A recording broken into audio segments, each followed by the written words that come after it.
Hasina.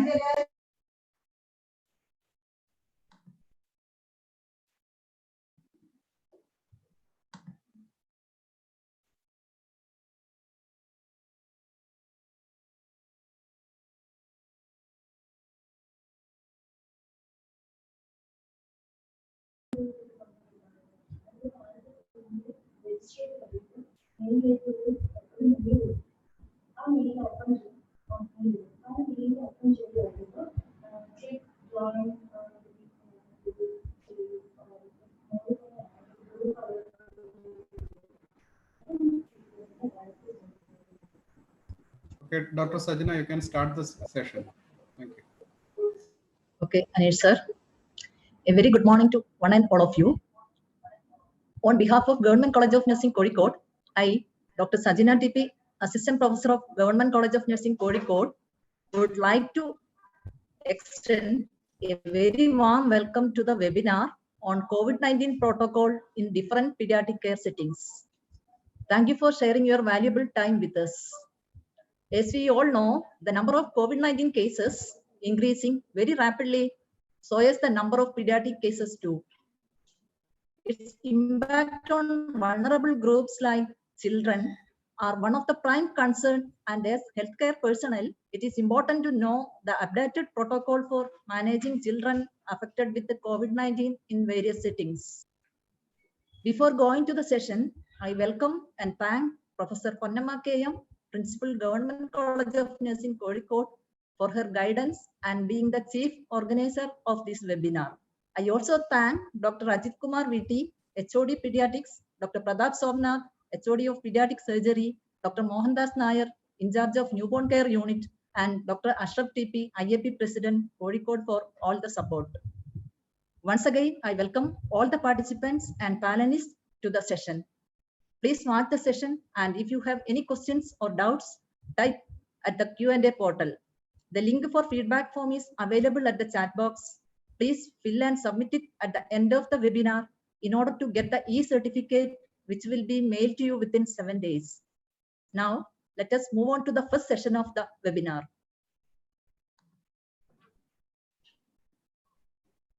As we all know, children are not miniature adults. They can't understand the need for isolation and hence pose a clinical challenge in COVID-19 settings. Often, the children are given single rooms, which can lead to anxiety, loneliness, distress, and fear. The environment is further complicated by the attire of healthcare workers who are hidden themselves in personal protective equipments. All these scenarios bring a lot of stress for young children who have never socially isolated before, who have never been cut off from the other human beings, or never parted from their favorite toys. These facts highlight the need and significance of setting child-friendly COVID isolation settings. Let me invite Dr. Sindhu TG, Additional Professor, Department of Pediatrics, IMCH Kozhikode, to talk on how to set up child-friendly COVID isolation units. With a pleasure, I welcome you, ma'am. Good morning. Am I audible? Good morning. Am I audible? Good morning. Yes, you are audible, ma'am. Okay. At the onset, I would like to express my gratitude to Ponnamma Madam, Hasina, Sajina, and Ashraf sir for giving me this opportunity. So I think, may I start this to share the screen?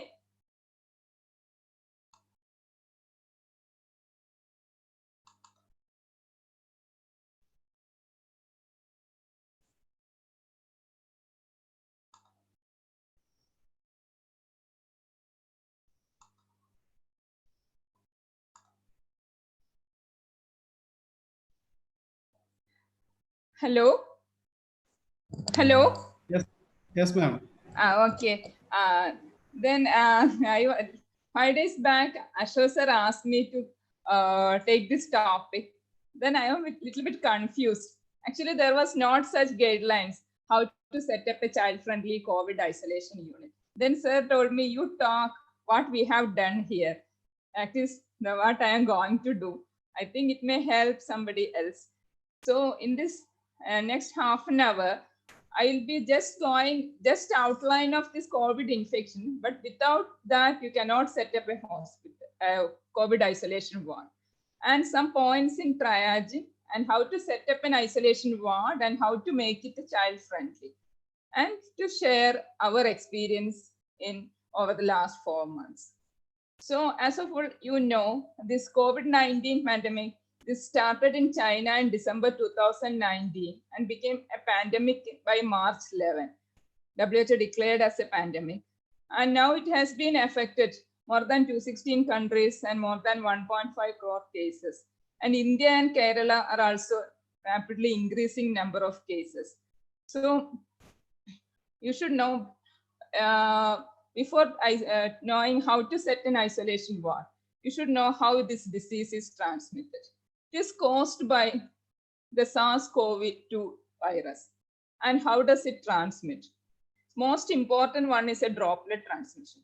That signifies the use of mask and physical distancing to minimize the transmission of the disease, and also through fomites. So the importance of hand washing and cleaning the surfaces.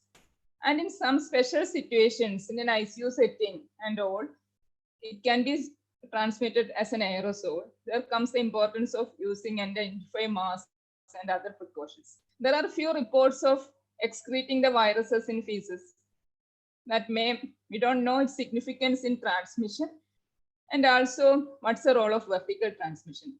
Whether the mother is transmitting it to the child. There is still controversy. I think there is a special discussion on about in today's webinar itself. So I won't be going detail about that. So how can we kill this virus? It's an enveloped virus. It is very much sensitive to heat and ultraviolet rays. As an enveloped virus, it is inactivated by lipid solvents, our chlorine containing disinfectant, and all are very easy to disinfect it.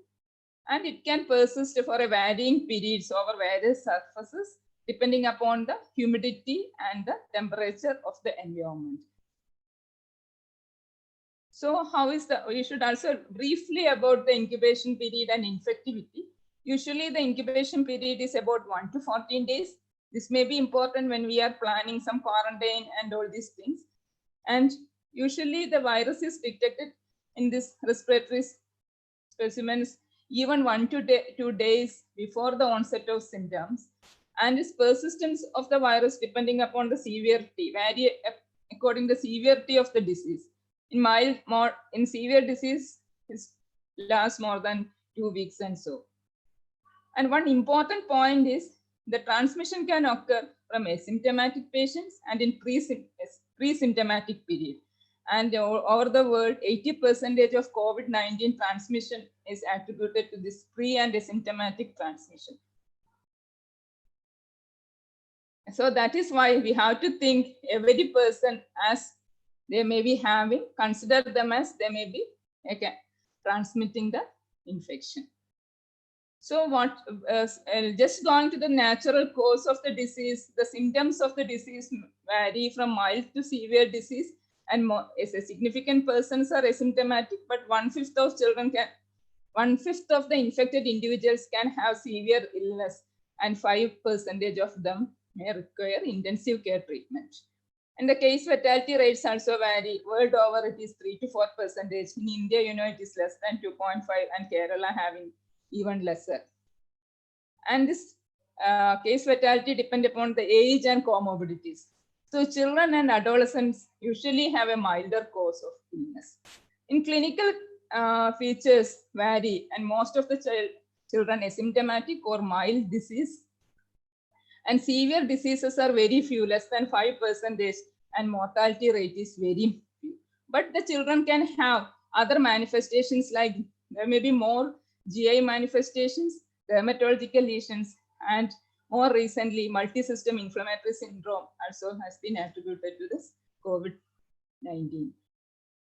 So why we are concerned about COVID? We already mentioned it is milder forms in children. Then why should we worry? There are many things. One is that even though it's a milder cause, there may be prolonged viral shedding in children. There may be asymptomatic or mild symptoms. So they can act as source of infection to the other family members and the community as a whole. And one more thing, even though as a whole, the risk is, the severity of infection is very less, but in risk groups, they can have severe disease. And there's a concern of mother to child transmission during the perinatal, how to deal with the babies born to positive mothers. The high risk children, we have already discussed. There are some of these factors has been identified. A child having an underlying condition like congenital heart disease, pulmonary, renal, cardiac, or other conditions like malnutrition, inborn errors of metabolism, all are at high risk. If they are contact with a high severe COVID disease, also a high risk. Usually we say that it's a viral load at the infectivity, inoculum is high, there may be high risk. And those on long-term immunosuppressants, and also infants, especially younger than 3 months, are also considered as a high-risk group, going for a severe disease. So when we are managing a COVID-19, usually WHO will say there is no particular drug you can treat the disease. So mitigation strategies are put forward. But are these strategies child-friendly? One important thing, physical distancing. How much is it feasible for children? They usually always be with the parents. So it may not be feasible always. And masking. It is recommended that masks should not be used in children less than 2 years. There is a risk for suffocation and all. So, and even after that age group, they may not tolerate the mask. They may not use it properly. And the quarantine and isolation is also considered as an important strategy to control the infection. But now we always emphasize on room isolation. Is it possible to keep a child alone in a room? So usually the room isolation won't be possible, but we have to keep one caretaker also to be exposed along with the child.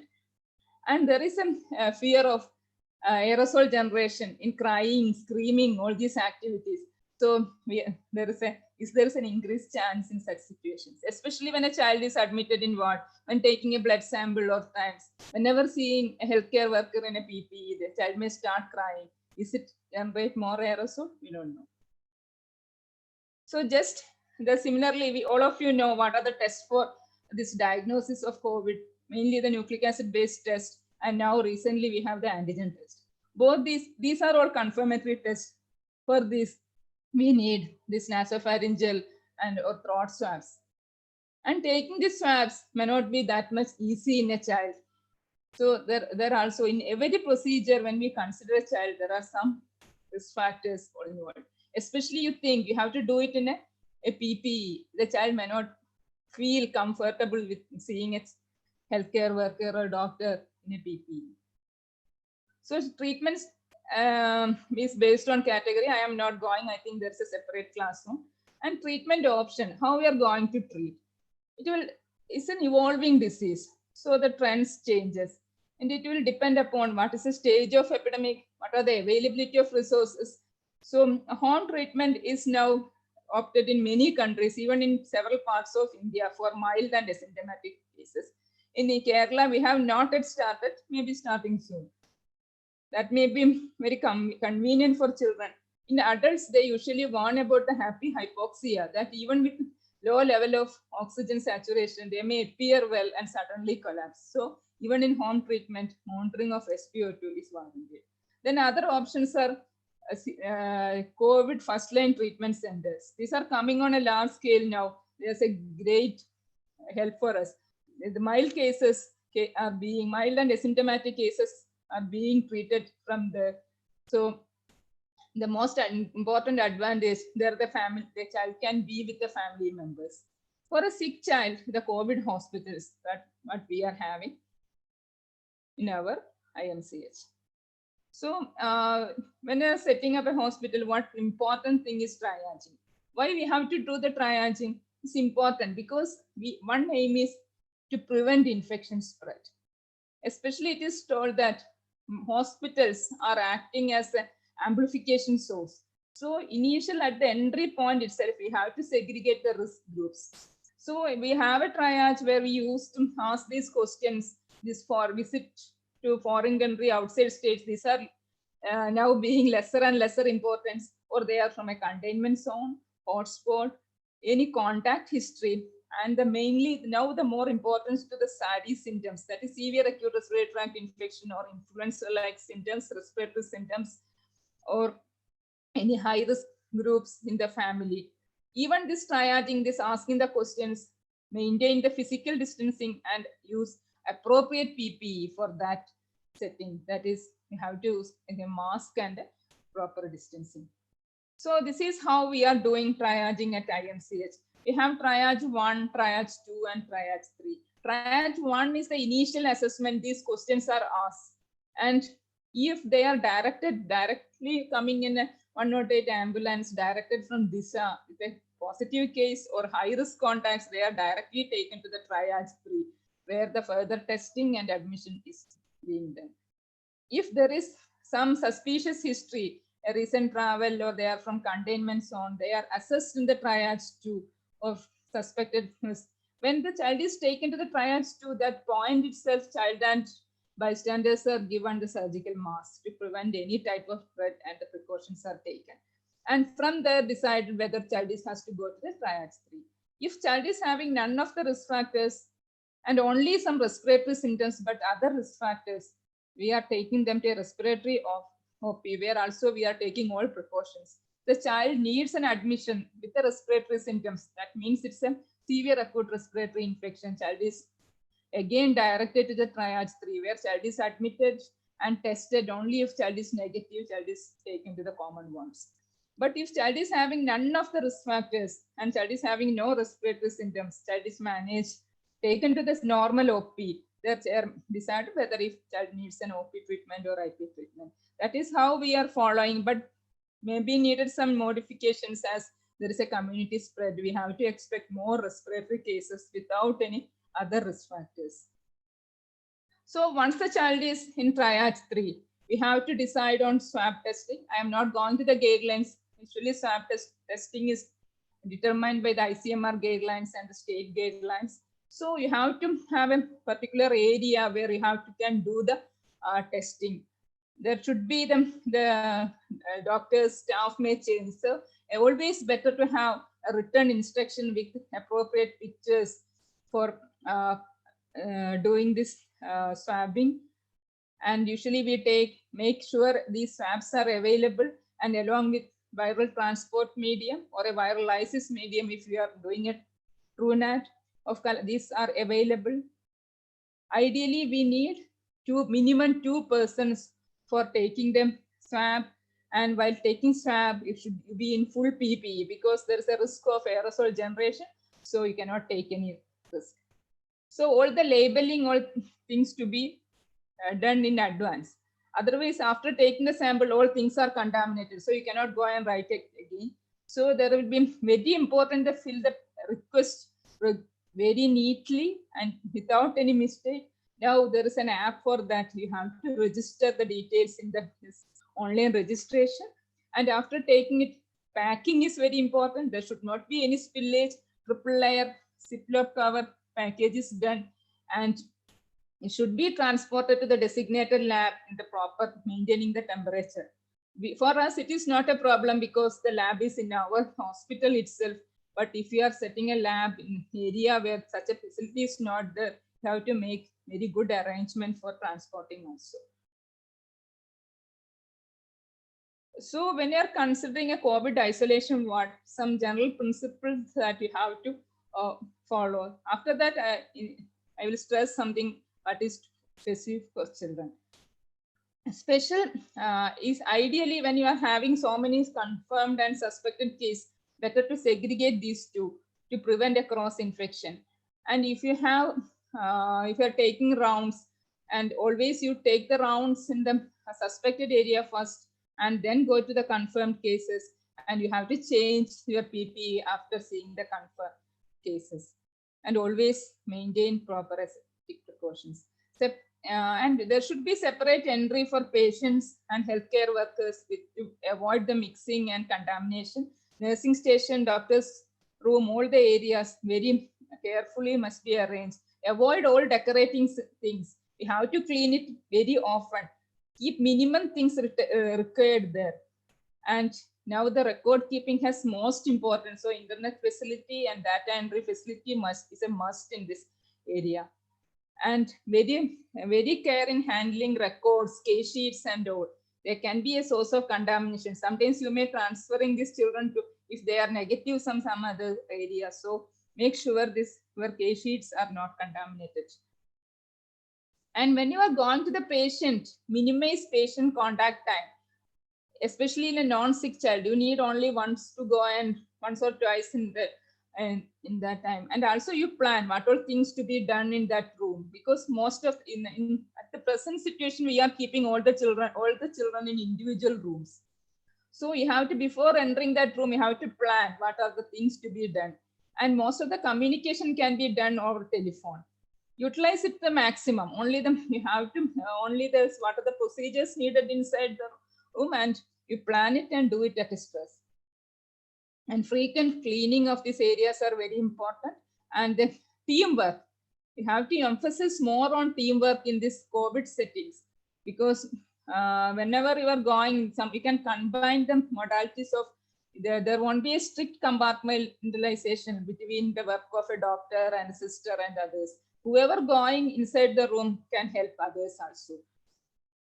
And there are helpline numbers in all these areas for any contact, and the communication with the bystanders, because you are not frequently going to them. So there should be given the proper phone numbers, and there is a method. Actually, we had a one ward assistant for communication with all these persons. And they are kept under isolation. The bystanders are not supposed to move out of, so there will be some facilities, some persons to transport blood samples, swabs, or should be arranged. And most important thing is the supervision with the infection control team. The infection control sister is the main point in this aspect, and this administrators, the doctors, superintendent, all has some role in maintaining all these things.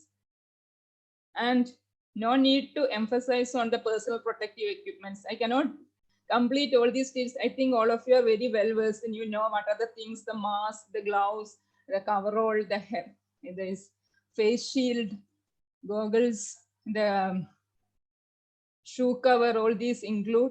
The most important thing is how you wear it. You should know how to use. If you are not using properly, there is also an increased risk of infection spread.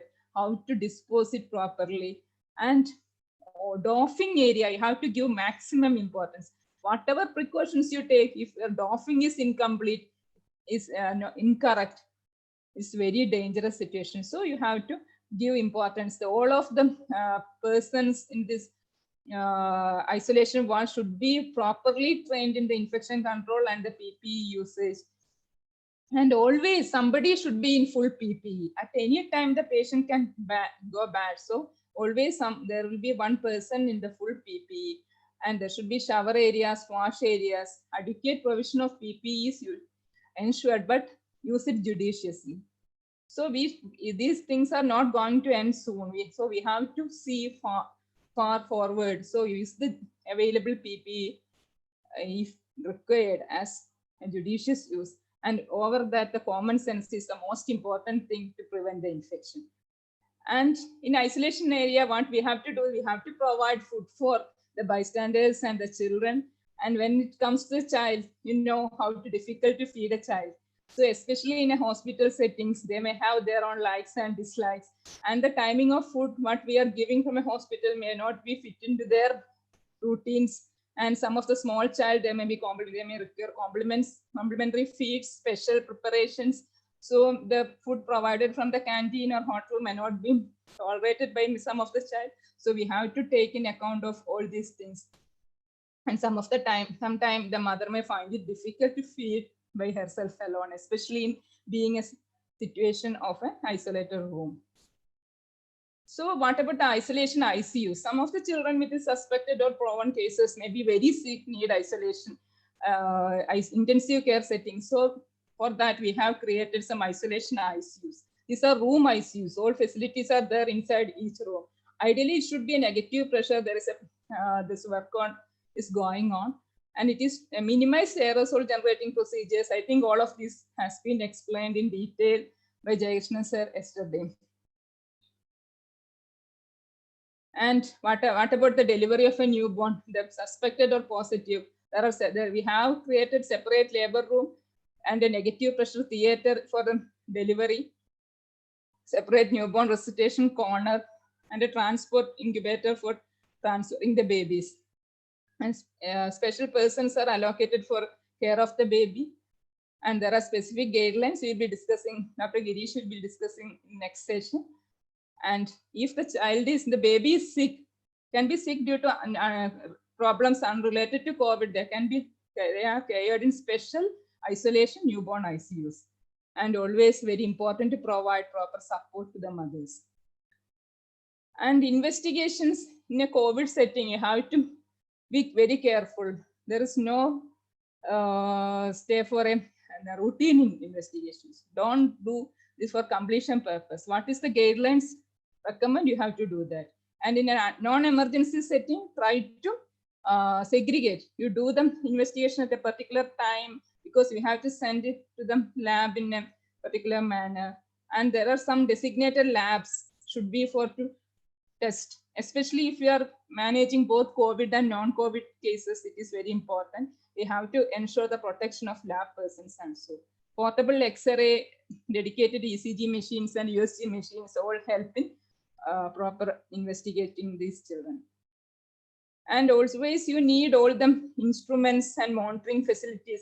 Pulse oximeter is the most important, even for a corona first line treatment center, it is a must. And sorry for the spelling mistake, non-touch infrared thermometer. That is also you monitor we want to decrease the contact time, but all the emergency equipment, crash cart, infusion pumps, especially when you're considering a management of children, it's a must. So there should be adequate supply of all these things, and ventilators and all are needed. And proper handling and disinfection. Once you are used for a care of a positive child, it should be disinfected as per the advice of the biomedical team. And there should be all the drugs should be arranged, all the essential pediatrics drugs, and there's all the make sure that all the COVID protocol drugs like tocilizumab and antiretroviral, enoxaparin, all these are available in this COVID isolation ward. And there should be, as belong to the nursing community, actually majority of these are managed with the staff nurse, the head nurse, and all. There should be adequate supply of all these things like PPE kits, how to disposal bags. Most of the waste are now disposed in the COVID area only. All are disposed in a single bag and is disposed. And make disinfectant cleaning material that should be there. And also we cannot reuse most of the things, so there should be adequate supply of oxygen delivery systems, suction catheters, and closed suction is very important in an intubated child.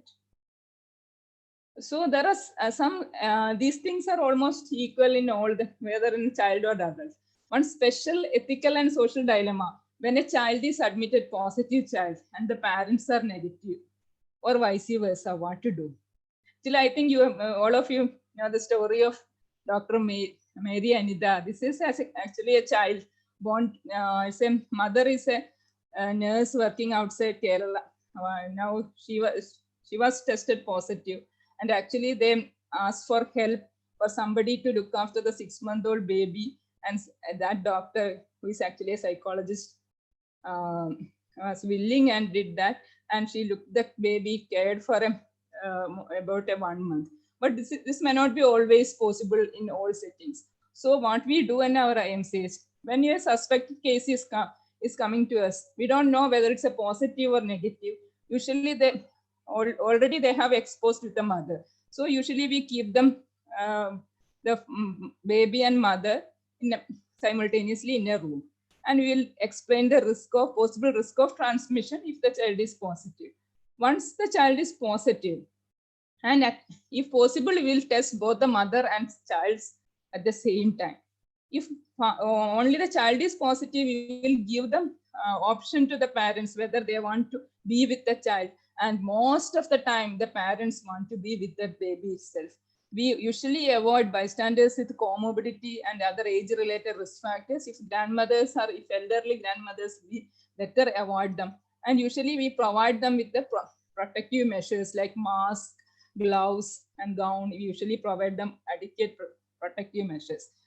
And even if we are planning to care the child, we cannot ask our healthcare worker to go without a PPE. And I think the child may not be comfortable with a child in a volunteer or a healthcare worker in PPE. But in a severe cases, that's a ventilated child is completely sedated. In such situation, we can take healthcare worker for caring the baby. Here there is a high chance of a ventilated baby, high chance of aerosol generation. So keeping a mother or bystander in that room is a risky thing. Only for such cases we can do some healthcare workers for providing or some volunteers who are looking after the baby. Whenever majority of the cases, both mother and child are infected. So we will always work with our counterpart in medicine to decide where the patient to be kept. We don't want to separate them. If the mother is more sick, the mother and child is kept at the medicine side. If the baby is more sick, we will keep the mother with us. And actually the first line treatment centers is an option for this family. They can be with the family there, and the child will be more comfortable there. So do the child may have stress, how to deal with these children? Especially younger the child, they may have some fear of this PPE. Doctors are all coming this PPE. So whenever they are with the parents, they may be more comfortable. So we advise masks for these patients if they are above 2 years. So you can ask some colorful mask with a favorite cartoon character, or sometimes they may use it. Older children, they may be reading about this coronavirus and all. They may be very much worried. They may be worried about the death and all. So reassurance will be do a lot for them. Some recreation facilities in the isolation rooms will help. Reading books, if possible, from Wi-Fi connection, and this, they will be comfortable. So I think in several corona first line treatment centers, they are providing this. And sometimes they may need of psychologist, the help of a psychologist or psychiatrist. And as of now the cases are increasing. Today, I think there are more than 16 positive cases in our isolation children itself. So later we may have to move to more different settings. All the positive case we can segregate in corona wards. Then the stress will be decreased because they will be seeing their friends, the other children. So that will be, we may be gone to that scenario soon. So just to what we had in IMCH, we have started this even February onwards, the medicine, there were some patients. We had our first child admitted in March, suspected, but none of them were positive till April 21st. The first case that came to us was a category C, that may be very bad condition. So far, we have admitted more than 300 children in our isolation ward. Among them, 23 were positives, and we have tested more than 400 swabs. And among the 23 positive cases till July 21st, we had majority of them belong to category S, that is only with mild symptoms, and only one child who had an infant with multiple comorbidities was in category C, and that child expired. So what about future? We are very much concerned because there's a rapid increase in number of cases. There's a community spread is there in Kerala. So we are having positivity in children being admitted in non-COVID wards, and when they are screened for other conditions like preoperative screening and all. So there is an increasing positivity among healthcare workers, and after working for last 4 months, many of the healthcare workers are exhausted. So that is the concern with this increasing number of cases. But we are more improved from the first situation in the initial early weeks of March. We have more and more testing facilities. Previously, we have to, can we test this? Because the test availability is very less. At that time, we had only less than 100 PPE all over the hospital. Now this PPE availability is more. We have the updated guidelines. They are coming in. This more and more treatment options are coming. We are very our doctors are very familiar with the treatment and in the case management, and we are having more trained persons in intensive care and more equipments, more ventilators, more monitors are there, and we are getting support from all our authorities. So we hope that we can manage this coming situations. So I think that is all for today's, and it may help you in setting up a corona, because most of the centers has to set a corona ward, isolation ward in the near future.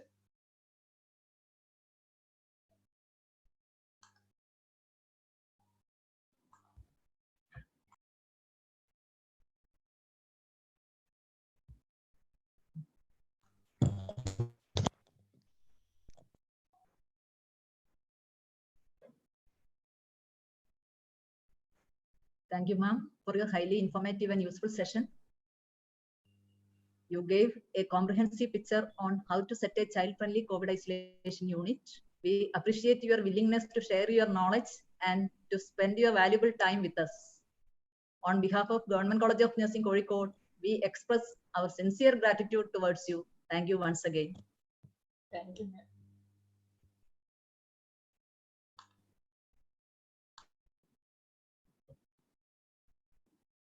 So next we will move on to the second session. Along with the rise in total number of cases, the number of pregnant women affected with the COVID-19 also increasing day by day. In the midst of all other containment activities, huge number of deliveries are also taking place in each and every corner of the world. Among these COVID deliveries, evidences say that some of them happen either prematurely or we are forced to do emergency cesarean in order to protect the compromised fetus or mother. As the data or evidences are lacking or limited in this field, a lot of confusions exist among healthcare providers while giving essential newborn care, including breastfeeding to these little ones. Here, we are having an expert neonatologist with us to enlighten our mind with his knowledge and expertise. Dr. Girishas, Additional Professor, Department of Pediatrics, IMCH, Kozhikode, is working in our NICU for the last many years, and he is being known as the authority of knowledge and expertise in the newborn care field. I invite you, Dr. Girish, to discuss about COVID-19 protocol in newborn care. Welcome, sir. Thank you. Am I audible? Yes. Okay. Good morning, one and all.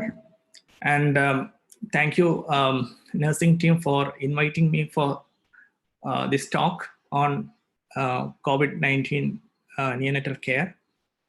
Can I share the screen now? Yes, sir. You can share.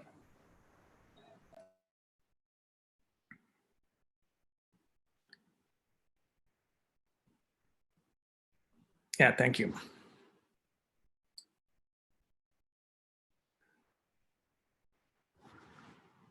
So we'll briefly discuss the management of care in newborn with COVID-19.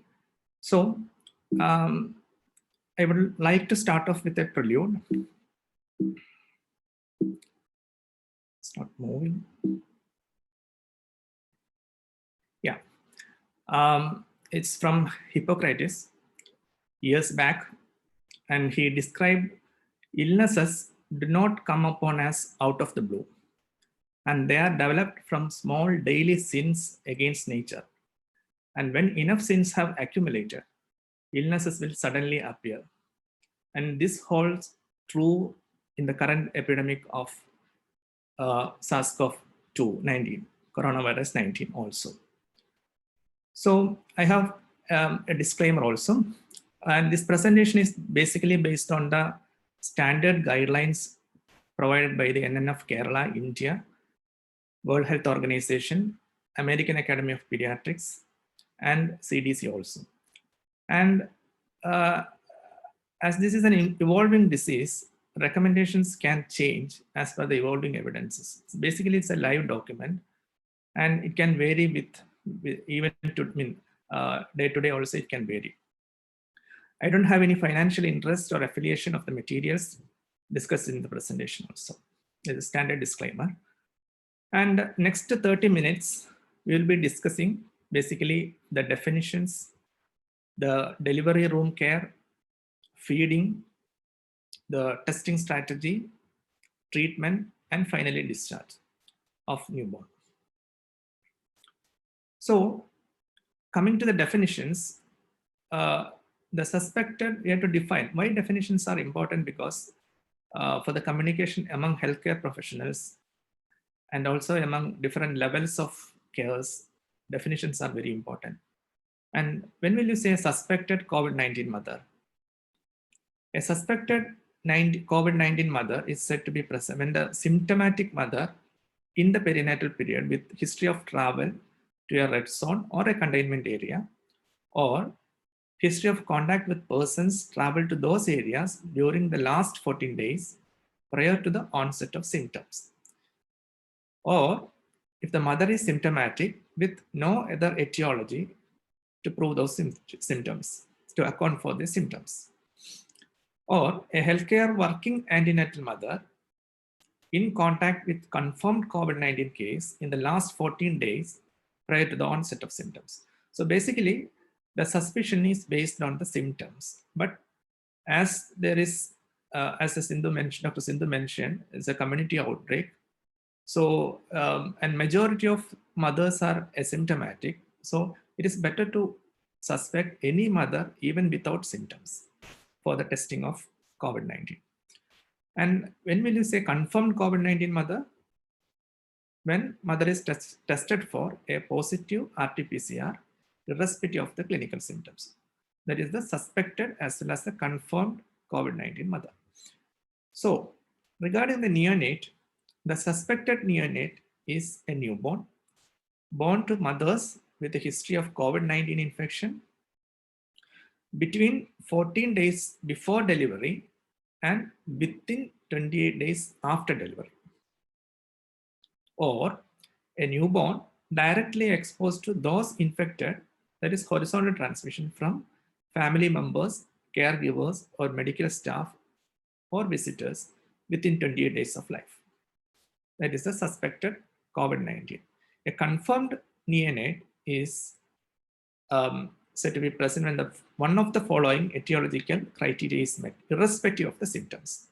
That means the respiratory tract or blood specimens tested for RT-PCR, which is the gold standard test for COVID-19, or a positive gene sequencing. Or nowadays, it is antigen testing is also enough for the diagnosis of a confirmed neonate. Gene sequencing is not routinely done. Previously, it was RT-PCR, and RT-PCR also, as well as antigen testing, is being taken for the confirmed COVID-19 positive. So regarding the management, you can split into in the delivery room as well as the postnatal management. In the delivery room, you have to prepare the area. There should be a dedicated area, and you have to identify team members. You have to prepare the equipments for the resuscitation. You have to perform the neonatal resuscitation as per the NRP 2015 guideline with some modifications. And you have to transport the baby from the delivery room and discharge finally. So we'll go by one by one. Regarding the area, baby should be received, or the newborn area should be preferably outside the delivery room or the operation theater. And ideally, it should be separate from the normal resuscitation corner. It should be either outside, or if it is not feasible, it can be inside the resuscitation, inside the delivery room also, preferably more than 2 meters from the mother. you can use a physical barrier like a curtain to separate the baby's resuscitation corner from the delivery area. And downing and doffing areas to be earmarked, as mentioned by Dr. Sindhu. Who are the team members? So just like in any other delivery, you have to anticipate the baby and will require respiratory support to avoid panic. Anticipation is the key. And there should be appropriately skilled neonatal team members after donning, that is full PPE, wearing PPE including the N95 mask. And minimize, that is the most important thing, minimize the team members. Unnecessary exposure should be avoided. So preferably 2 members should be there with the full PPE. And you have to keep ready a helper, a clean staff member outside the room for any other emergencies. So at least 2 members should be there in full PPE to attend resuscitation of this newborn.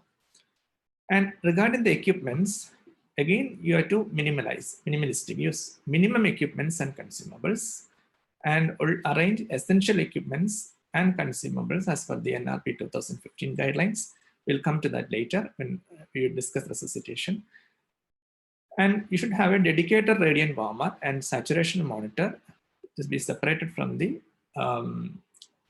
other normal newborn.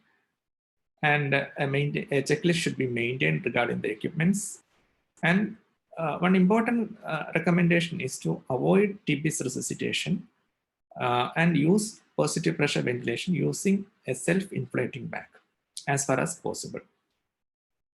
If additional equipment is required, and this can be passed to the team. We had a helper outside, and she can or he can be informed. Regarding the resuscitation part, it should follow 2015 guidelines of NRP. And previously, skin-to-skin contact and delayed cord clamping was not recommended, but in the latest amendment, they have changed it to they can practice. It can be practiced in centers where it was being practiced. So skin-to-skin contact and delayed cord clamping should be continued. Regarding the intubation, endotracheal administration of medication should be avoided, but intubation should not change. The other indication should not change because of the maternal COVID-19 status. Like the number intubation indications, one is when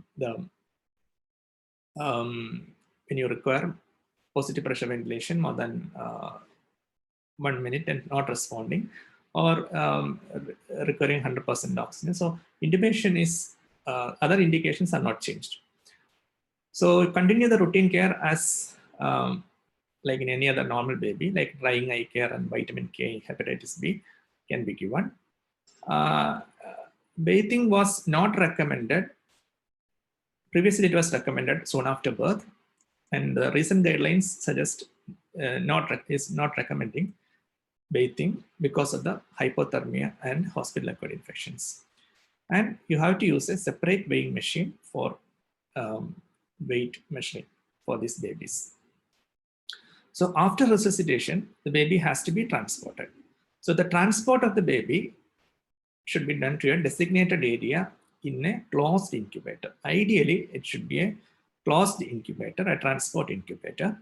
And if incubator facility is not available, you can use the warmer, open care warmer with cradles, with cling wraps to cover the baby till baby reaches the designated area. For a sick neonate, designated isolation should be a separate isolation in ICU for COVID-19. For well babies, baby can be roomed in, and I'll come to that later during the presentation, the next few slides. The transport equipment is to be disinfected promptly after each transport, including the cling wraps, which should be disposed of as per the COVID-19 protocol. So regarding the postnatal management, this is the delivery room management we have seen. And then next is the postnatal management of these babies. This depends on the status of the baby, whether the baby is sick or stable, and also the status of the mother, whether the mother is suspected only or there is a confirmed mother. So basically, you have to understand for teaching as per the Aristotle, but as per the current the knowledge on COVID-19 is epidemiology, its transmissions. Our knowledge is not perfect, so we can't teach. We can share the information as of now only. So the postnatal management of stable neonates of suspected COVID-19 mothers. This is a stable neonate of suspected mothers. So where should be the location of these babies? So these babies, because the mother is not positive, they can be kept with the mother. They should be roomed in with the mother. The same room they can be kept. And mother and neonate should be isolated anyway in the isolation room. Should be separate from the other babies. And there should be a 2-meter distance from the mother when the mother is not providing direct care. At least 6 feet or 2 meters. And one caretaker who is not positive for COVID-19, not under direct contact with suspected or confirmed 19, and not symptomatic, can be allowed in the room to take care of the neonate after discussing with the parents and the caretakers. So this is also very important. Shared decision making is very, very important. You should furnish the information to them and allow them to make a decision. That is more important rather than you are the decision making person. So the feeding aspects, the direct breastfeeding, for if it is a COVID suspect mother, you can do a direct breastfeeding that is recommended by the WHO and all other bodies after hand hygiene and breast hygiene. And mother has to wear a triple layer face mask while feeding and also turn the face away from the baby while coughing or sneezing during breastfeeding. That is also very important. So direct feeding can be considered or should be resumed in all cases of baby suspected mothers. That is also very important. Regarding the investigations, when to take a swab, the mother is suspected only, no routine swabs taken from the neonate. If the mother is symptomatic, you should follow up the mother's status. And if mother's status is positive, then you can take the swab from the neonate as per the guidelines. We will come to that later. In an asymptomatic mother, mother should be monitored. And if mother develops symptoms of COVID, then send the swab from the mother as well as the baby. And no routine lab investigations is considered and the baby is asymptomatic and a stable neonate. Regarding the examination, routine physical examination should be done at birth, during daily rounds, and at discharge. And daily examination monitoring should be done wearing with full PPE and N95 mask. Monitor vital signs every 6 hourly. And regarding the screening, thyroid screening and saturation pulse oximetry screening can be performed as per routine. Metabolic screening and VBD screening should be postponed for 2 weeks. And for a discharge, the mother is negative, baby is also negative. Mother is RT-PCR positive, managed as per confirmed COVID-19 mother guidelines. We'll come to that later. And if both are negative, discharge early. If criteria for early discharge satisfies maternal, as well as baby's RT-PCR is negative. OAE and BCG, the vaccinations again can be postponed after 2 weeks, after the isolation period is over. Hearing screening also can be postponed. And before discharge, you have to explain danger signs clearly, and there should be a follow-up plan, and that should be discussed with the parents. And any clarification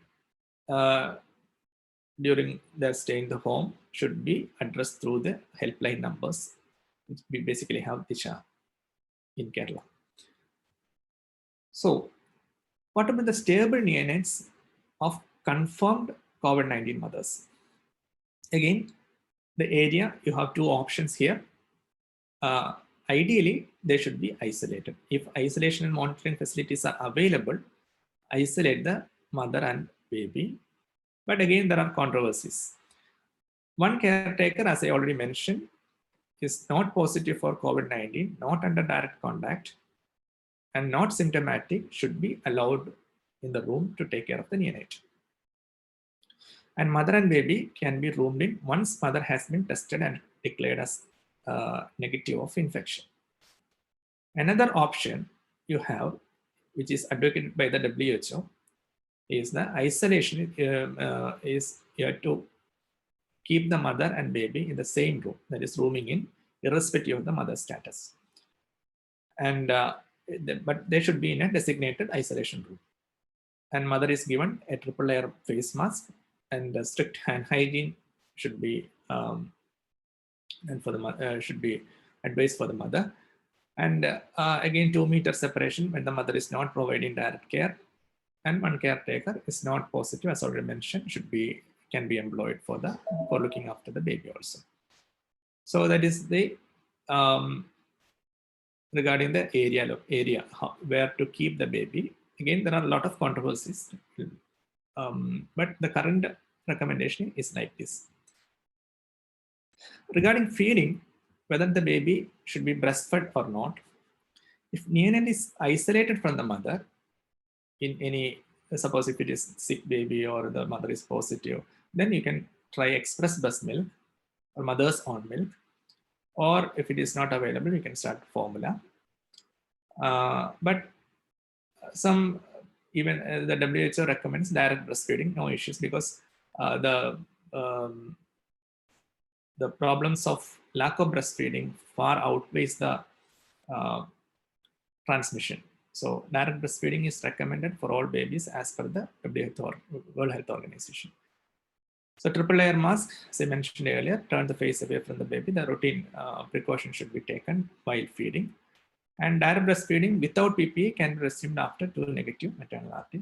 Nowadays, it is 1 negative RT, negative test is sufficient to declare negative in the mother or in the baby. 2 tests are not required. Regarding the swabs, if the mother is positive, under strict aseptic precautions, you have to take, or personal precautions, protective equipments, you have to take the swabs. The timing is also slightly varying with the body's recommendations. As per the recommendation from the NNF, first sample should be taken at birth, and other like CDC recommends after 24 hours. So ideally it should be taken at birth if the mother is positive, and if negative, if it is found negative, then the second sample should be taken after 5 to 14 days, even if it is negative. So that is the timing. Or whenever the baby is symptomatic, suppose the baby is brought after delivery, after going home, whenever the baby is symptomatic, you have to take the swab for viral check. Site is already mentioned, the upper nasopharyngeal swab, you know how to take, not going into the details. So what about the examination? Again, you have to examine these babies under strict PPE, wearing the N95 mask and full PPE. And routine physical examination should be done, as I already mentioned, at birth, daily rounds, and during discharge. And all monitor the vital signs. And the newborn screening should be done as per routine, like TSH and saturation pulse oximetry screening. And metabolic screening and VBD should be postponed for 2 to 3 weeks, usually 2 weeks, that is enough. And what about the discharge policy of these babies? If the newborn is positive and symptomatic, you should manage as per the confirmed COVID-19 infant symptomatic guidelines. We'll come to the later in the next slide. And if neonate is isolated from the mother, and 2 samples, now 2 samples are not needed. 1 sample is needed for negative. 1 sample is only needed for negative result, and discharge to the healthy caretaker until the mother is resolution of fever. So if the baby is negative and the mother is symptomatic, discharge the baby to a healthy caretaker until the mother has resolution, fever resolution. And if the neonate is not isolated from the mother, and this is the previous recommendation, and keep with the mother with the contact and droplet precautions until mother is asymptomatic and negative RT-PCR. And if mother and baby both are positive but asymptomatic, you can discharge early. That is the recommendation if strict home monitoring is possible. But our protocol is to keep for 10 days at least. They are positive. The second testing can be done only after 10th day or 5 to 14 days later. OE and BCG may be done on follow-up after 2 weeks. That is after the isolation period. And always explain the danger signs as mentioned earlier and symptoms of COVID-19 and follow-up plan should be explained to them clearly. And also you can seek the help of Disha helpline numbers also can be furnished, and they can ask the doubts and clarify from there. Now, the last portion is the sick neonates, how to manage sick neonates. Previously, we were dealing with the stable neonates, asymptomatic neonates. Now, the sick neonates with either suspected or confirmed COVID-19 mothers should be transported. You should not keep the baby with the mother. It should be transported to the designated area in ICU in a closed incubator, ideally in a closed incubator.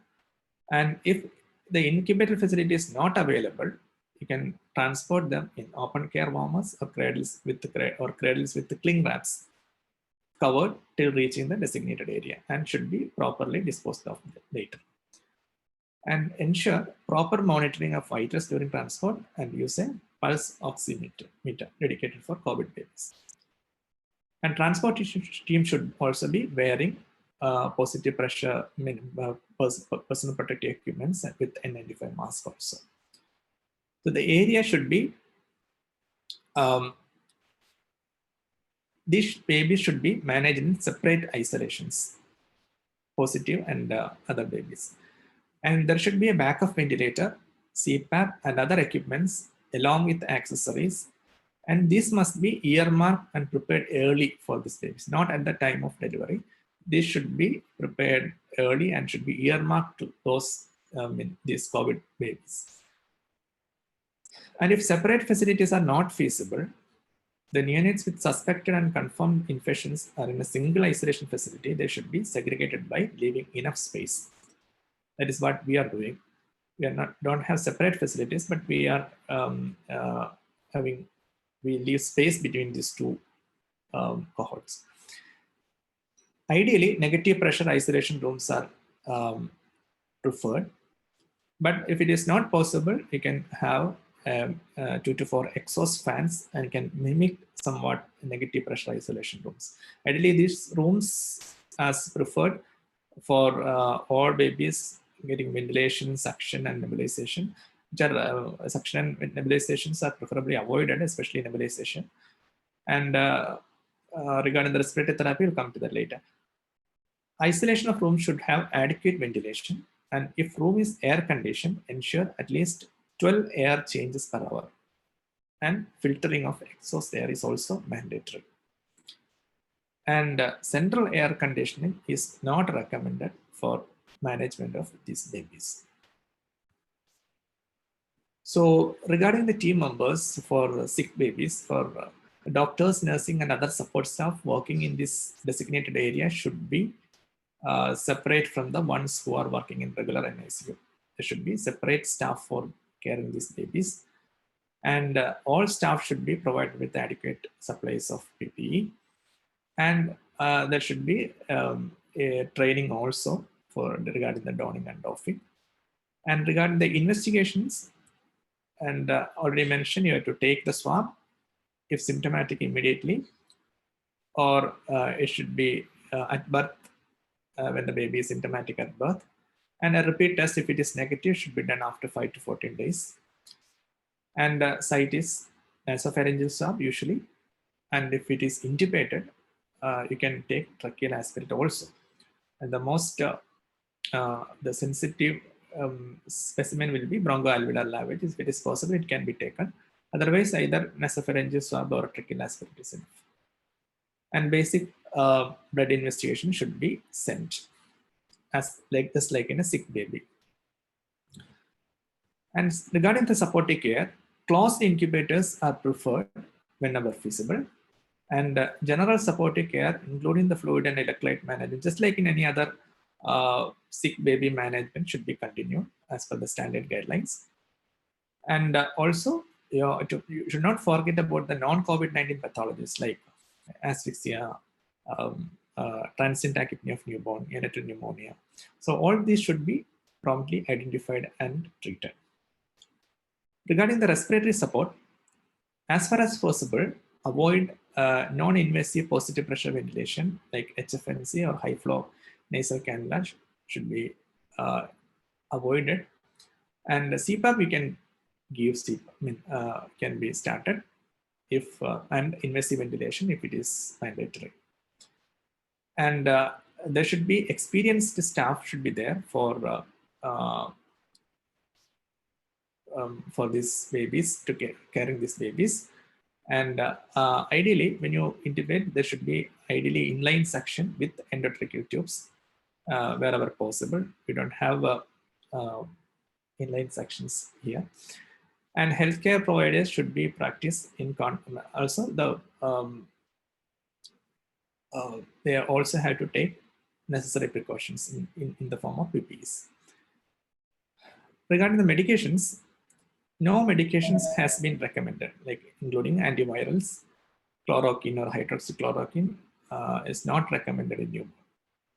No adjunctive therapies like steroids or IVIG or convalescent plasma is not recommended, even if the baby is symptomatic. Because generally the majority of newborns so far have identified are asymptomatic or they have mildly symptomatic. So it's not generally recommended. And again, the micronutrients like zinc or vitamin A or C or immunomodulation is not recommended for newborn. So regarding the feeding, as I already mentioned, the benefit of breastfeeding far outweighs the risk of transmission.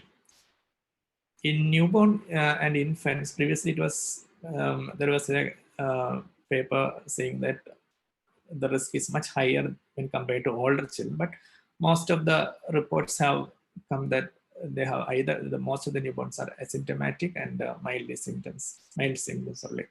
So breastfeeding should be continued as per the WHO recommendation. Anyway, it should be a shared decision making. You should advise the parents regarding the pros and cons, and parents should take an ideal decision. Okay, and express breast milk can be introduced if the baby is feeding, and through a feeding tube, the baby is very sick, and as the baby improves, you can start. You can continue with the cup or pande feeding. And direct breastfeeding, always in a sick baby with encouragement. If PP is available, it should be mother should wear the PP. And regarding the discharge, transfer from the isolation can be done when one's symptoms are resolved and the baby is tested negative. And if mother is still sick, discharge to a healthy caretaker, which can be done if the baby is negative. And discharge plans should be as per the unit protocol. So that is regarding the management of COVID. This is our management based on this guideline. This is again a live document. This can change. This is already what we have discussed so far from the delivery room, the transportation, the isolation and ICU, based on the mother baby is well or whether the baby is sick. So these are the guidelines in a nutshell. So after that's a postlude, and don't lose hope. And you can see the coronavirus vaccine in the horizon, even though we don't know the protective efficacy, whether it can, how can it last. So anyway, don't lose hope. Okay, thank you. Thank you very much. Any doubts, I can clear it.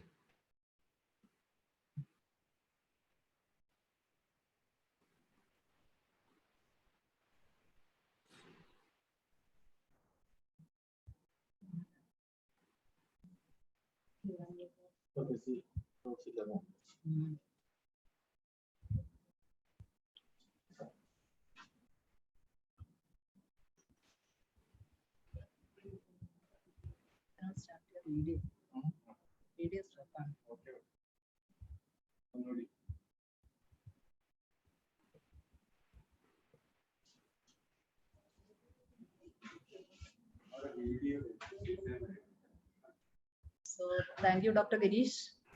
You made it clear about how to care the newborn born to affected mothers. I am sure that this session will definitely help to empower nurses working in that area to render high quality care. Thank you. Thank you very much. Thank you.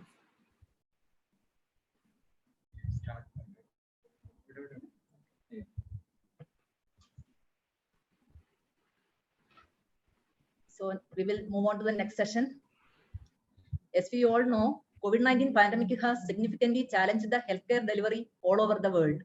Surgery department across the world responded to this challenge by halting all non-emergency procedures.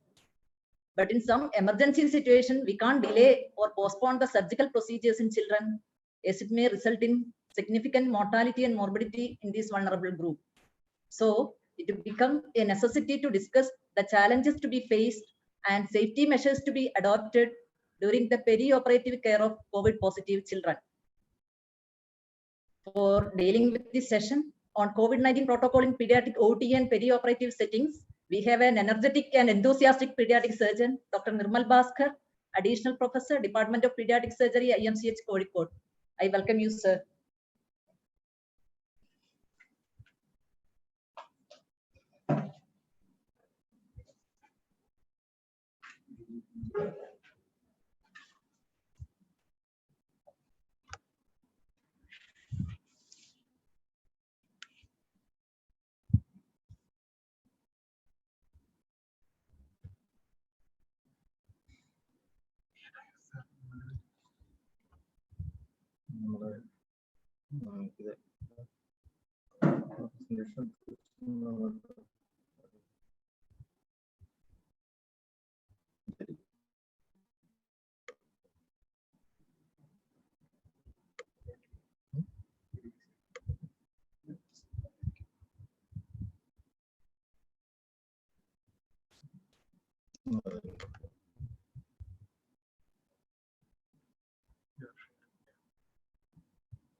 Good afternoon.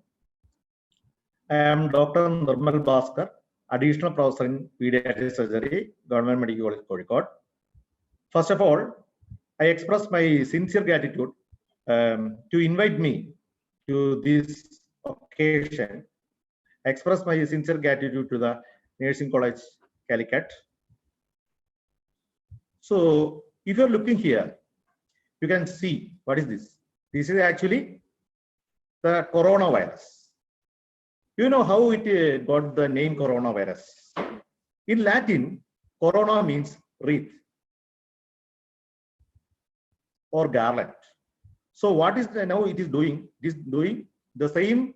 The virus is gifting the wreath to all of the human beings. So we should be aware of all these things. So I will go to the subject proper.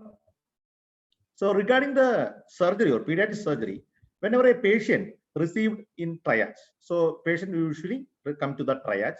First of all, we have to assess the COVID risk. So it is already been explained. So we'll take the temperature and also the whether the patient is coming from the hotspot or containment area, then risk of travel, then contact with the persons from abroad. Everything should be asked. So from there, we will classify to a high risk patient or low risk patient. So after that, if the patient belong to high risk group, so high risk patient is there, then we have to suddenly shift the patient to the isolation area where we will be taking the detailed history and everything.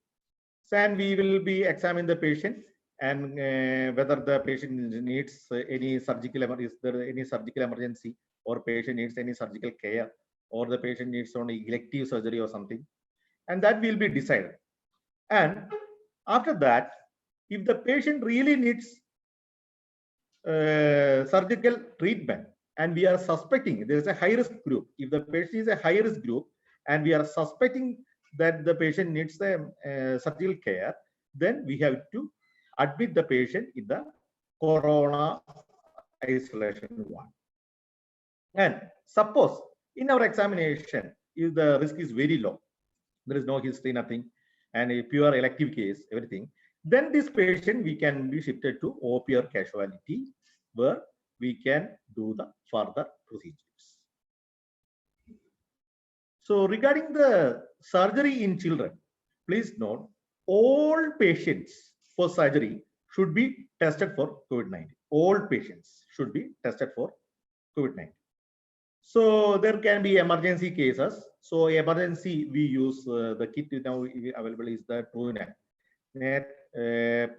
Previously there was gene test was there. Now we are using the TrueNat. And for the non-emergency and elective case, we can use RT-PCR. So the RT-PCR usually it's more sensitive, and we will get the result within 6 hours. So it will may a delay in the emergency case, and TrueNat we can get the result in within 1 hour. So for the real emergency, we'll use the TrueNat test, and the non-emergency or elective case, we can use the RT-PCR. But there can be dire emergency.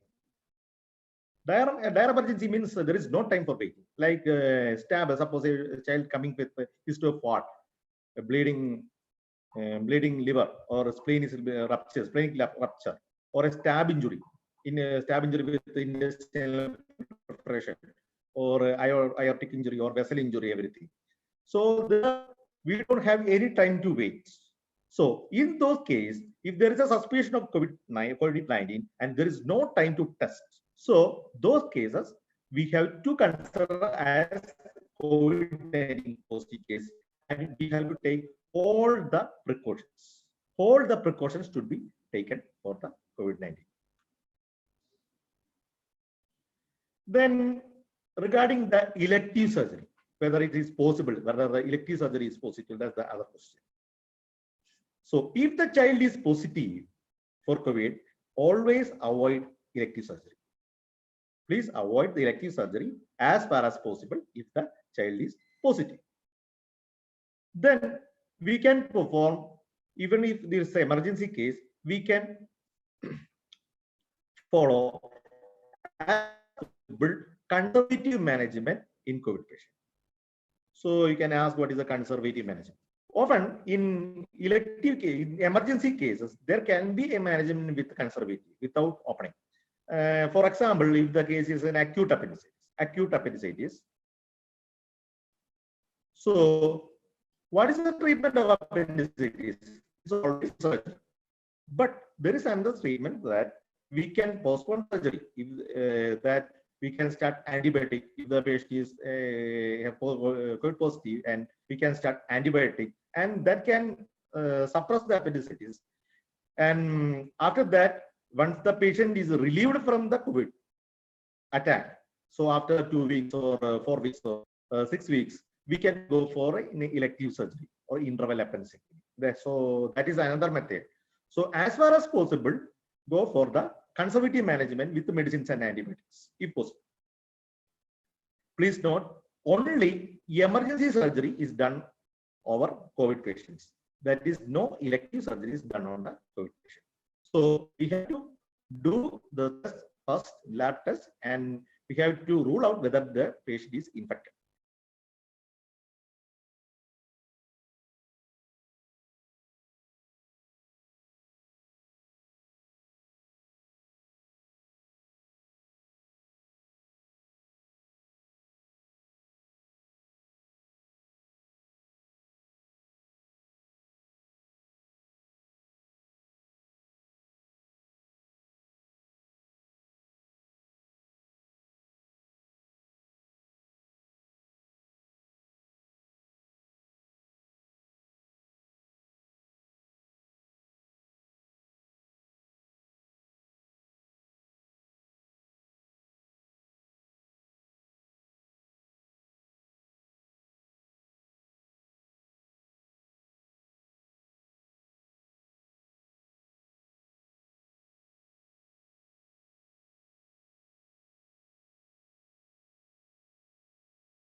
അങ്ങനെ മ്യൂട്ടായി പോയത് എപ്പോഴാണ് മ്യൂട്ടായത്? അല്ല അങ്ങനെയല്ല, എപ്പോ മുതലാണ് മ്യൂട്ടായത്?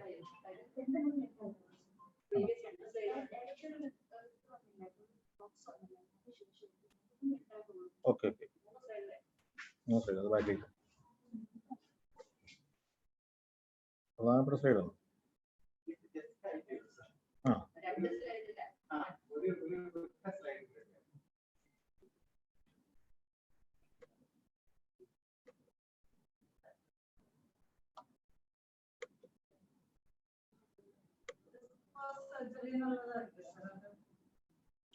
Surgery അല്ലേ?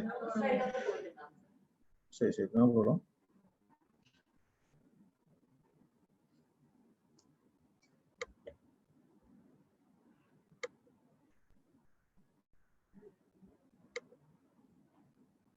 അതും കുഴപ്പം.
Sorry, there was some problem with the audio.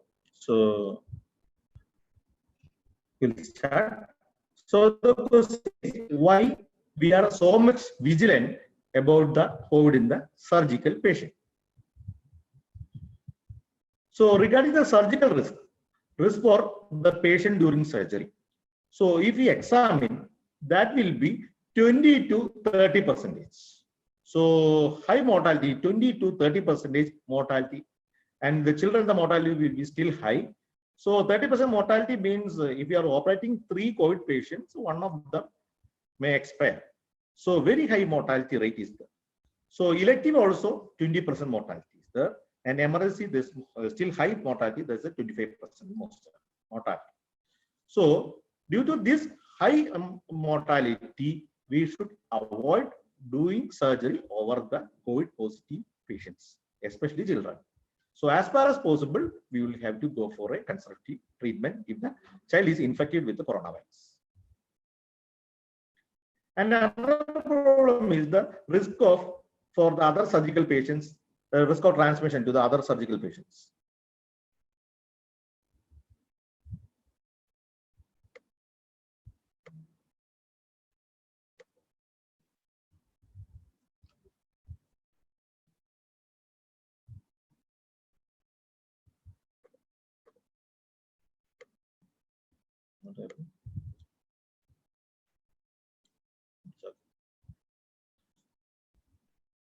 So when the patient is admitted to the ward, the patient may be native, but maybe in the incubation period. So sometimes the initial samples may be negative, but the patient can get contact with the bystanders, can get contact with other patients, and it can transfer to other patients. So the risk for getting the infection, other patients, surgical patients can be get infected with this coronavirus. That is the other risk. Then the next one is the risk for the surgeon, anesthetist, other staff nurse, and other nursing assistants and others working, OT staffs. Everything can get, every person can get infected with this COVID virus. So all these are the risks. So regarding the surgery itself, also what are the risk factors? Main risk factor is due to the time of the intubation. So during the intubation, so the patient may be difficult intubation. So that respiratory droplets can get infect the surgeon, anesthetist, everyone, every person, the OT technician, everyone who is surrounding the patient can get infected. So that is the big risk. So whatever we plan, we have all the persons has to wear PPE kit and take the universal precautions. So windshield that we will come. They can use face mask, facial, everything. Have to use and take the needed precautions. Then the another one is the aerosol spread. So while during the surgery, we use after opening the abdomen, we use the cautery, bipolar and the unipolar cautery. So there'll be aerosol production during the surgery. And these aerosols can be inhaled by every staff, the surgeon and all OT staffs can inhale those aerosols. And that can result in the COVID spread to the staff as well as the doctors. Then certain surgery like bronchoscopy. So you know about the bronchoscopy, we are putting the bronchoscope to the lungs. That means through the trachea, we'll put into the bronchus. So usually in pediatric bronchoscopy, usually for the foreign bodies. So usually the patients, that is the children below 5 years, can take peanuts, peanuts or groundnuts, and they can accidentally aspirate. And the piece of the groundnut will go to the bronchus or trachea and to the bronchus, and the patient may present with respiratory symptoms. So X-ray we can see the lung collapse, and those patients we have to go for bronchoscopy. So sometimes these patients may infect with the COVID also. So those patients are very, very high risk for the surgeon, because we are directly putting the bronchoscope through the trachea to the bronchus. So there is a high chance that the surgeon may get infected in those procedures. So how we will avoid all these things? Then one important thing is the negative pressure OT. So we can use the negative pressure OT. So what is the negative pressure OT? You can see the air is coming like this, like to the inside the OT, and after the air reaching there, then air should be go through the exhaust through the other way, contaminated air. So what we are doing, we had in our COVID OT, we had put 3 or 4 big AC, very strong AC, and we on the AC, and at the same time the other wall, the opposite wall. So we put the air conditioner here, and the opposite wall we put a big exhaust fan. So this exhaust fan will run and will be exhausting all the contaminated air. So that's how we make the OT as a negative pressure OT, and it is very, very important while doing surgery over COVID patients. And if the patient for the surgery, if we are suspecting COVID, then we have to take chest X-ray, and we have to go look for there is the any lung infiltrates are there. Whether lung infiltrates are there, we can look. And surgery, I already told, plan conservative approach as far as possible. That is very, very important. If there is no other way, we can go for the surgery.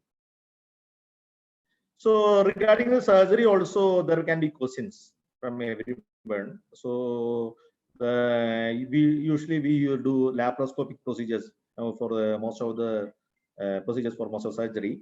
So whether the open surgery, open wound is or laparoscopy is more risk, that's a question. So there are studies, and they're showing that both of them are having the similar risk, whether it's open or laparoscopy, similar risk.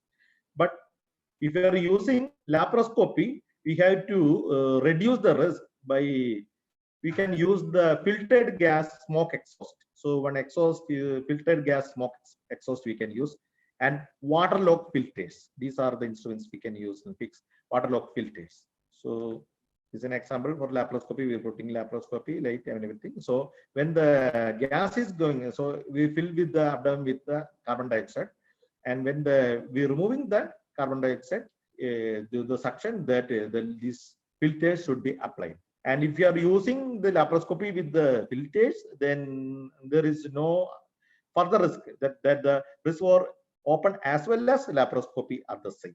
So laparoscopy is not much riskier. Then regarding the surgery, if you are planning for surgery, the number should be minimal. Number should be minimal. Then another thing, the senior should do the surgery. So regarding the doctors as well as the scrub nurse, the senior person should come for the surgery, because if the junior person is coming and doing some fumbling or doing some mistakes, then it is more surgical complications will be occurs, and also accidental attack with the COVID can occur during the surgery. So always the senior staff as well as the senior surgeon should come of the team should do the surgery if their patient is the COVID positive. Then smoke extraction. So if you are doing surgery itself, you are using monopolar cautery and bipolar cautery, it is always better to use bipolar cautery. That is, the bipolar cautery is the better one, because the smoke is less. Then we can use the suction. While using the cautery, we can use the suction. The staff can suck the aerosols, so that the aerosol injection will be less. So that is another thing we can look during the surgery. Then the mask, regarding mask, or usually the minimum mask should be used, the surgical mask. Surgical mask, you know, that is always the 3-layered mask. That's the minimum one for any procedures, whether OP and casualty, anything. But if there is any doubt, the best one is the N95 mask. You know, N95 mask means the 95% protection. That's all, the 95% of the particles will be protected. Then the new one N99 is there, and N100 mask. And N100 means there is a 99.97% protection. So if they are available, we can use N99 as well as N100 mask. And what we are using is the N95 mask. That's the best one we can available now. So we can use for any surgical procedures. Then for the surgery or whatever be the procedures, surgical procedures, whatever be the, if there is any suspicion is about the COVID, we have to use the personal PPE. So PPE means the personal protective equipment. So that we have to use. And regarding putting the PPE, the terminology used called donning. And if you are taking off the PPE, it is called a doping. So I'll tell 2 words about all these things. So regarding the donning procedure, the first thing is the putting the gown. Then we have to put the mask, and then goggles. Last one is the gloves. So one thing you have to remember: this PPE kit, they are not sterile. So if we are for the local procedures, so the OP based procedure also we can put the PPE kit. But if you are planning to put the PPE kit for a surgical procedure inside the operation theater, outside the PPE kit you have to put the sterilized surgical gown also. So please remember, we have to put additional surgical gown and gloves after putting the PPE kit. So here the donning procedure, that is we are wearing the PPE kit. The sterile thing, that is the gloves is always sterile. The sterile thing will be the last one. So first we will put the gown, then the mask, then the goggles. So here they are not specifying about the foot cover. If foot cover is there, first we have to put the foot cover. So donning procedure, first is wearing the gown. The gown can be front open or back open. So here in the picture, it is the back open one. So we have to put the gown so that it will cover from the neck to the knees. Full body will be covered from the neck to the knees, and hold the upper lip up to the wrist. You can see up to the wrist should be covered. And here is the back open thing. So we can close at this area. And in our ward, what is available is the front open one with the zip. So we can use that zip also. Next one, after gowning, the next one is the mask. As far as possible, if available, use the N95 mask. That's the best one. And if it is not there, we can use low risk procedure. We can use if we are not suspecting. If the patient is not COVID-19, also we are not suspecting, we can use 3-layered surgical mask. But any suspicion or any high risk group, or if the patient is positive, always use it. This is a must to use N95 mask. Then regarding the mask, this picture shows it's a surgical mask. So we have to put this tie over the back of the head. So, and we should be snugly fit and good tie at the back of the neck, so that this area, this thing will be stuck to the nose, should not go below. Otherwise, if this tie is not good, this will go below, and we can inhale the aerosols. And this part we have to put below the chin, and here we can tie. So please remember. So secure the ties or elastic at the middle of the head. That's very important. And the neck, and fit the flexible band to the nose bridge. So please remember, there is a wire over the mask, and the mask should be put at the over the nose bridge. Then fit neck to the face and below chin. So this part should come below the chin, and you have to tie here. And even if it is a N95 also, there will be 2 ties will be there, one above there here, and one should be below the neck.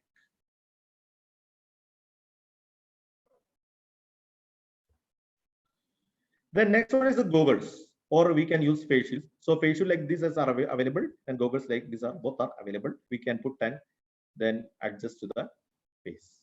Okay. And next one, the most important is the gloves. We have to use the gloves.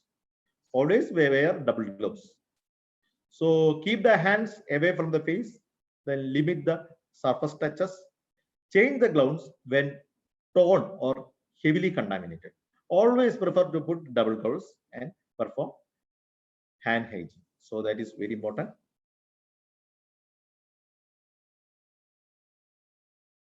So after putting the gloves, if you are after putting the PPE, so if you are planning for surgery in a OT, that is the operation theater, we have to additionally put the surgical gown, sterilize the surgical gown over that, and we have to put additional gloves. Please remember. Or so doffing procedure means we are removing this gown, whatever may be. So if you are after the surgical procedure inside the OT, if you are removing, so first of all we have to remove the surgical gloves we had put over that. Then we have to remove the surgical gown, that is the sterilized gown we had put. Then only we have to remove the PPE kit from our body. So the removing the PPE, there is an order, that is first we have to remove the gloves. So please remember, when we are putting gloves during the donning procedure, the glove is the most sterile one. So we are putting it last. Well, after the procedure, now the most unsterile part is the gloves. So we are removing the gloves first, then goggles, then gown, and last one is the mask. So last one, we have to remove the mask. So regarding the gloves, so here in this picture, if you are looking, gloves we are removing. So please remember, after doing the procedure, always put 2 gloves. So when you are removing a glove, we will not touch accidentally the hand below. So it is always safe. Then while removing the gloves, please remember that the outer surface of the gloves, that is infected now. The outer surface of the gloves is always infected. So with that outer surface of these gloves, outer surface, we can touch only the outer surface of these gloves. So with these gloves, with this hand, outer surface of gloves, we can pinch over the outer surface of these gloves, and we can slowly remove the gloves from this hand.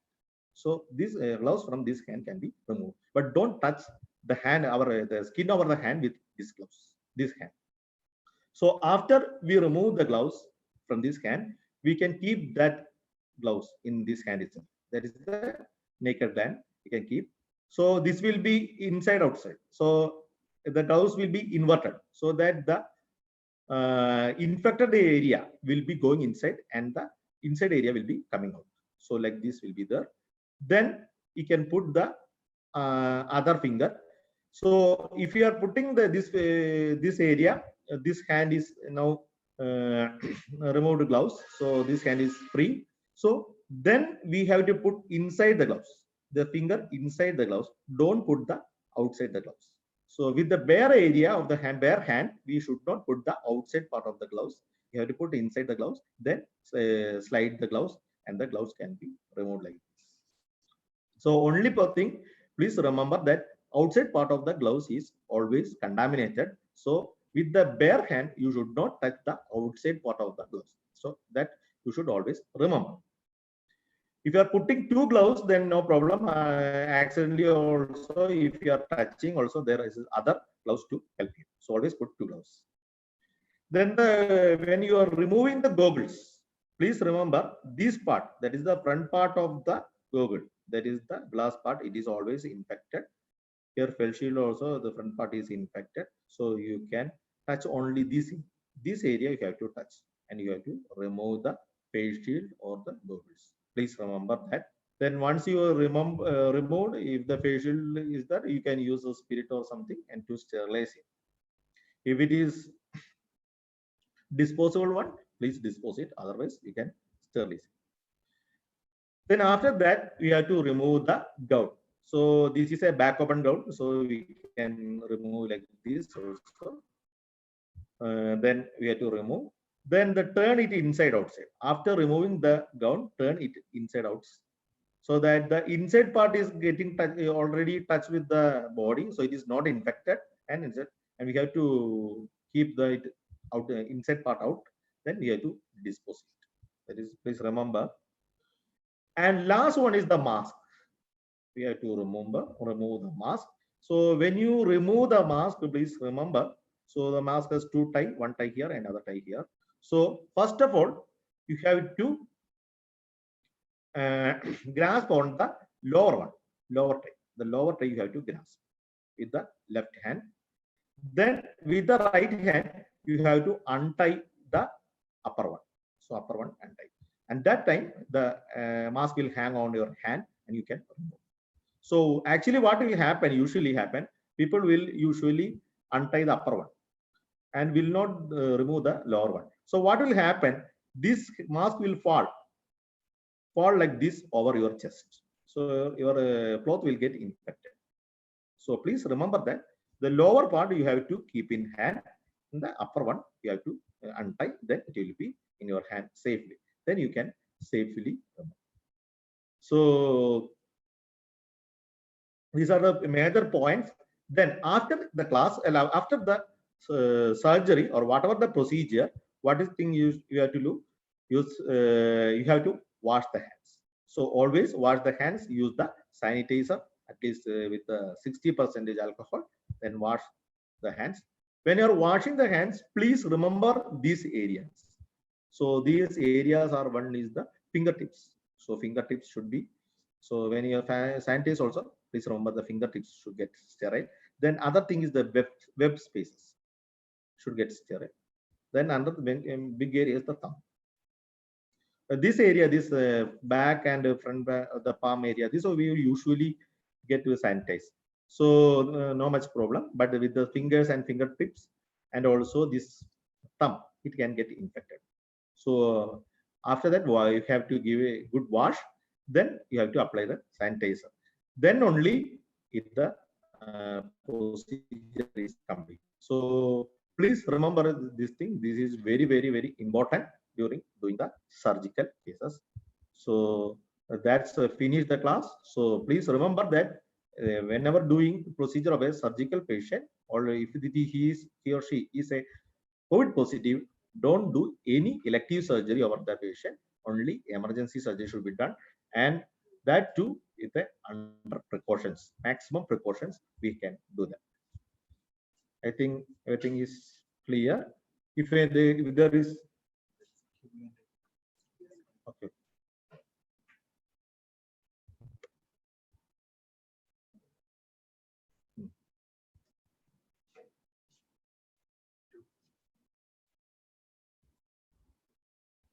So there are two questions. One is the latest study, N95 mask did not prevent corona.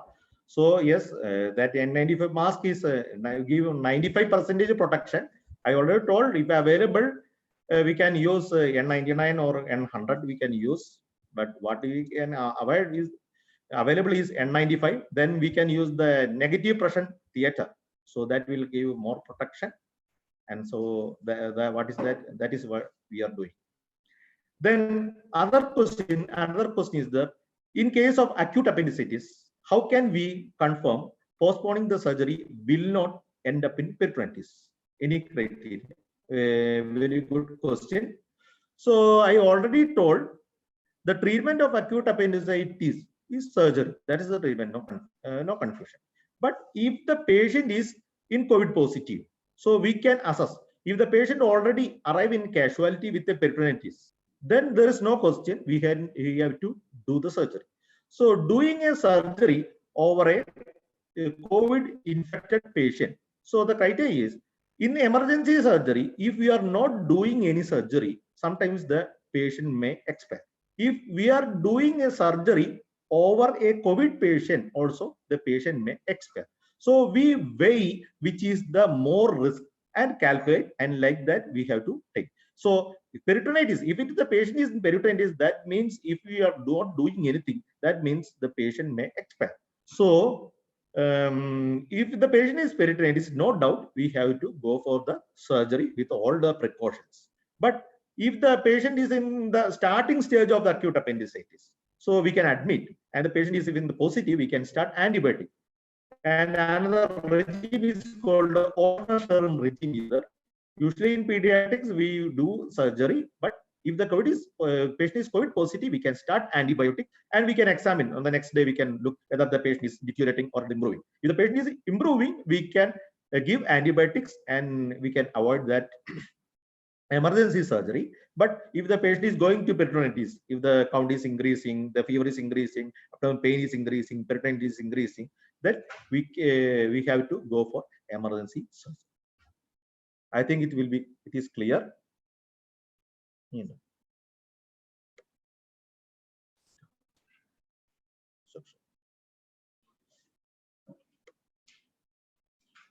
So I think all the doubts are clear. So if everybody is okay, thank you for the invitation.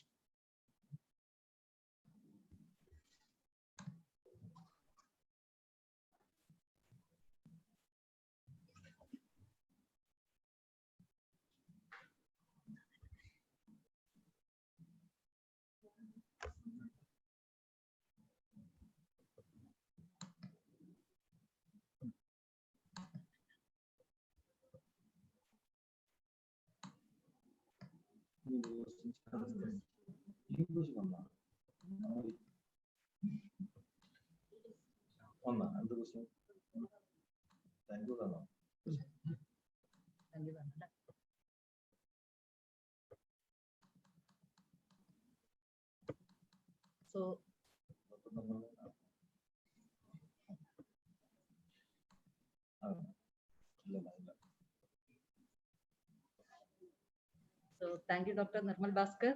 Thank you for sharing your experience. It was really beneficial to all. And really it looks like a real classroom experience because I was using pen and paper technology. Thank you, sir.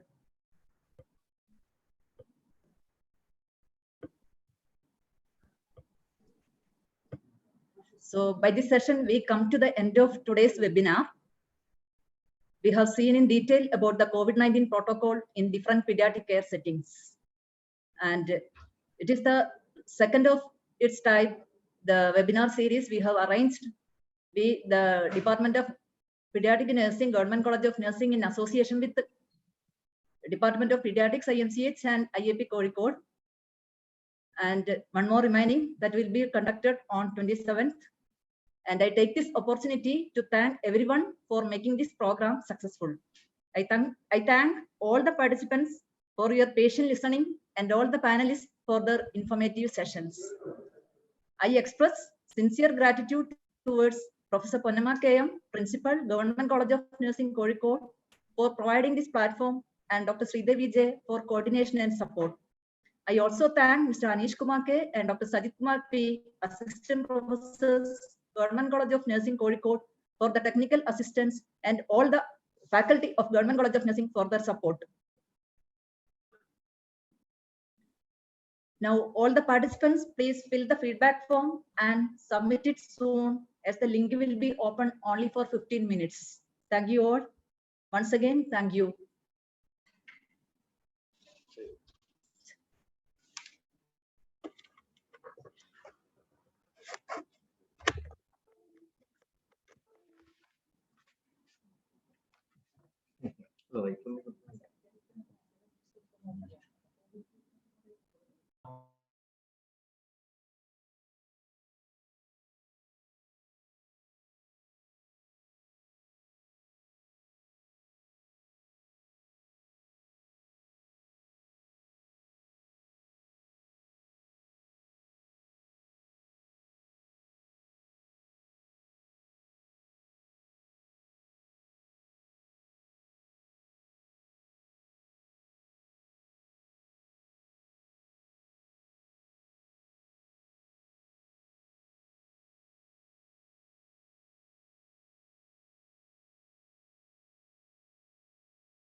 Anish sir, can we leave from this side?